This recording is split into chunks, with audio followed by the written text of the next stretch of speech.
Content note: this episode covers a missing person investigation and the later discovery of human remains. It is non-graphic, respectful, and focused on confirmed timeline anchors and official updates. Philosopher Falls sounds like the kind of place built for peace. A short bushwalk, a viewing platform, a waterfall you can hear before you see.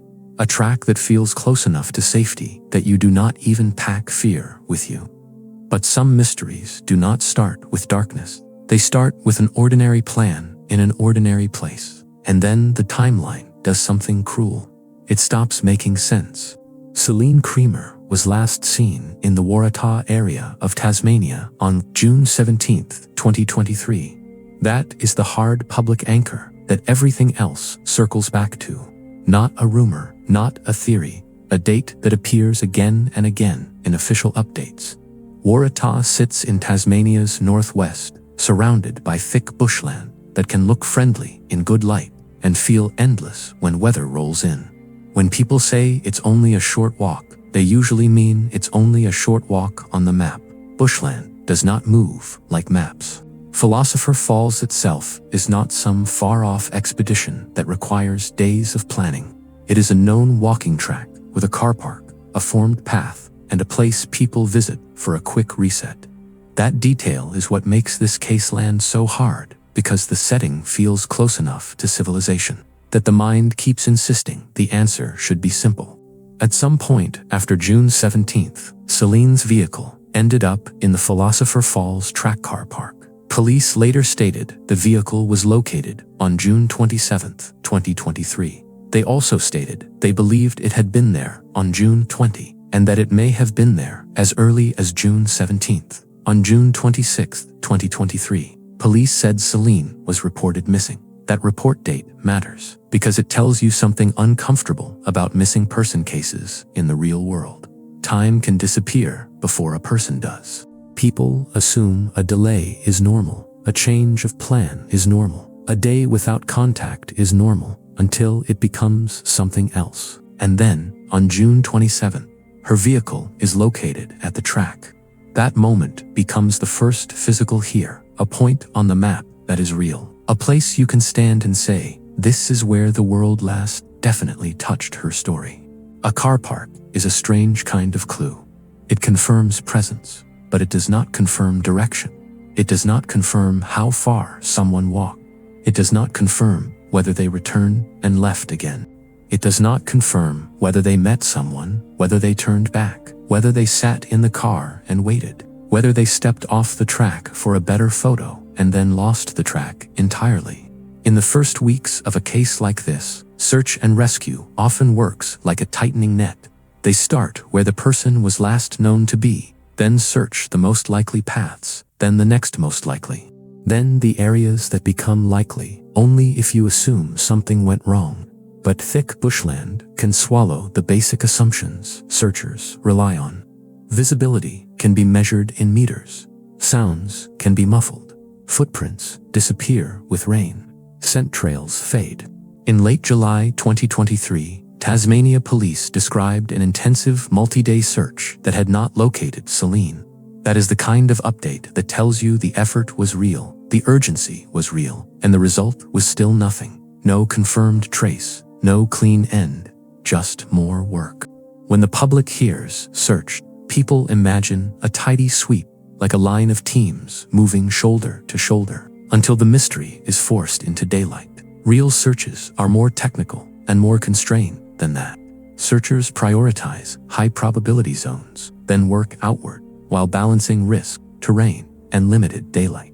A formed track can create a false sense of certainty because it makes you believe a person must be close to it. But hikers step off tracks for ordinary reasons: to go around a puddle, to take a shortcut, to find a better angle for a photo, to sit down where it is quieter. And the moment you leave a line in thick bushland, you introduce a new problem: refining the line.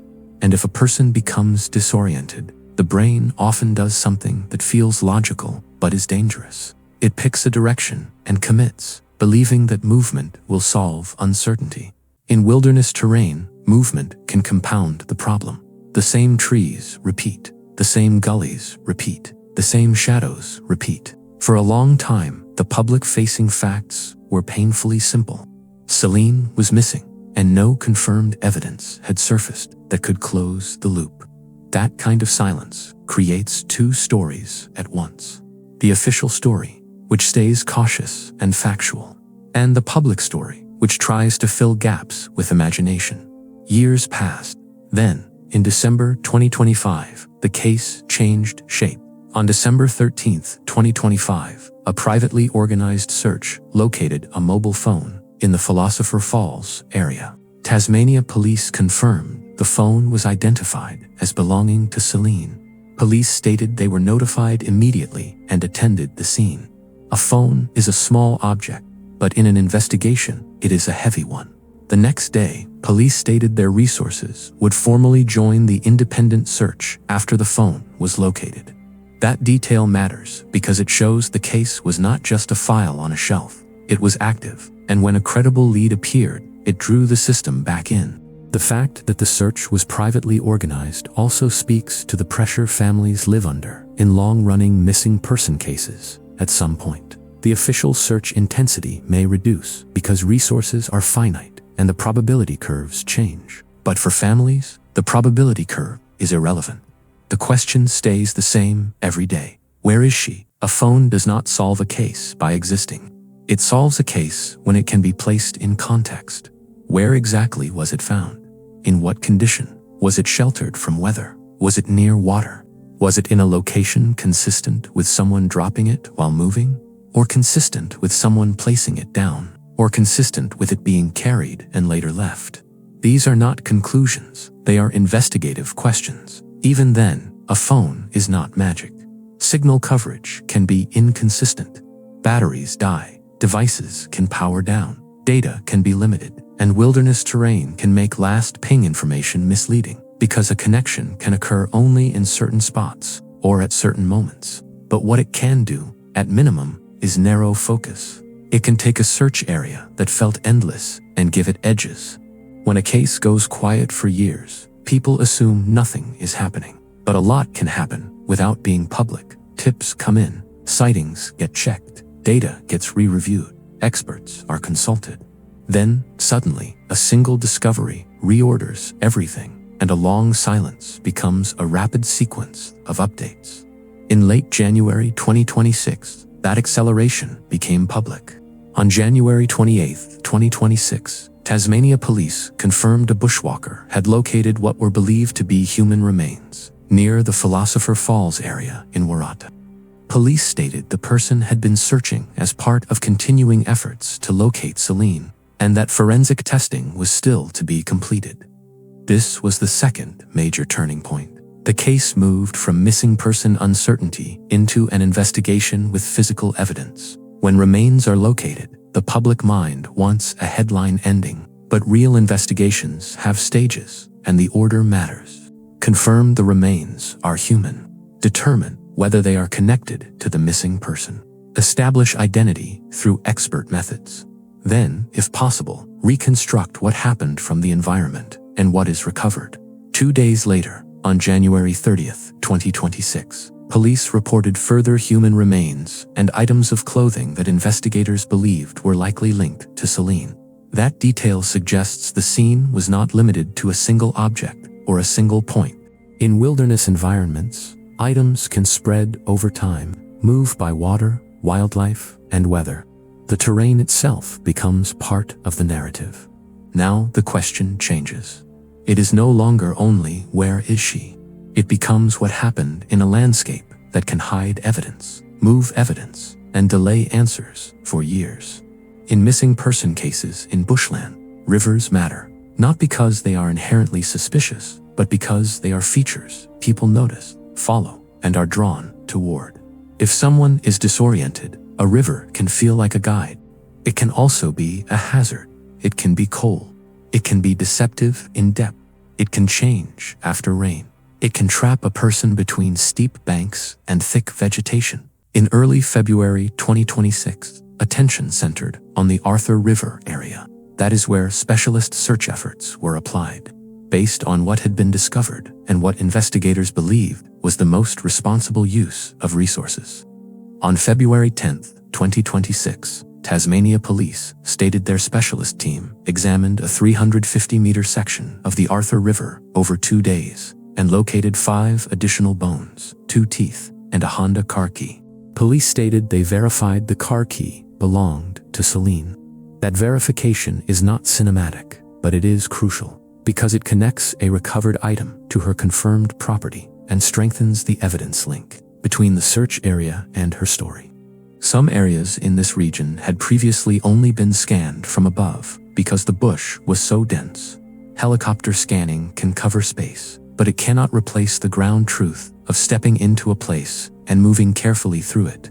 Sometimes, a location becomes searchable in a different way only when new leads justify new risks and new effort.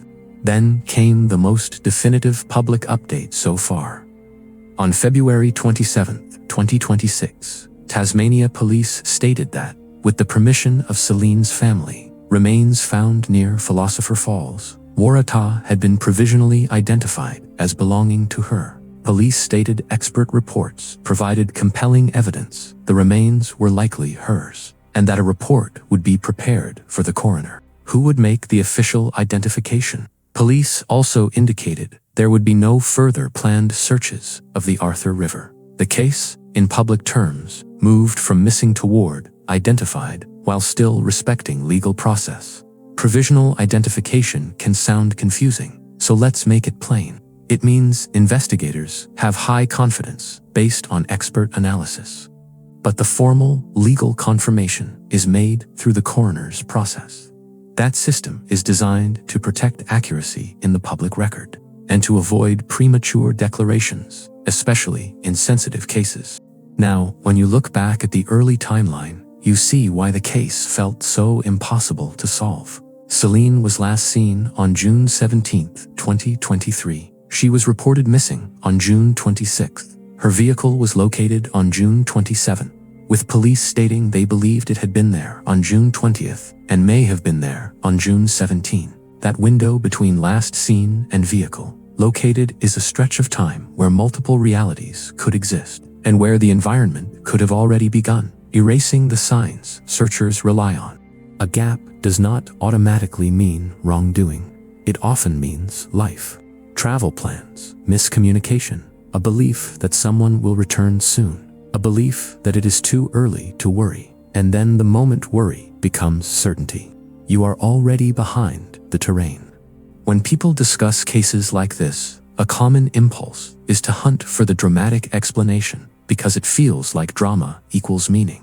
But the most responsible conclusion, based on the information publicly confirmed, is that this case points toward misadventure in difficult terrain, and the long, slow way wilderness can delay discovery.